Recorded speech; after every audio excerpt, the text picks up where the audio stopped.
الدمار الكبير اللي صار يحتاج لفترة إعمار، ونحن نعتبره من روافد الإعمار في البلد.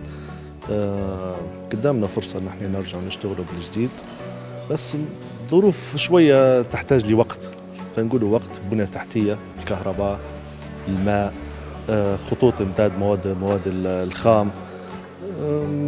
ما أعتقد خلال فترة قصيرة نقدر نرجع نشتغله بكفاءة مثل الأول إن شاء الله.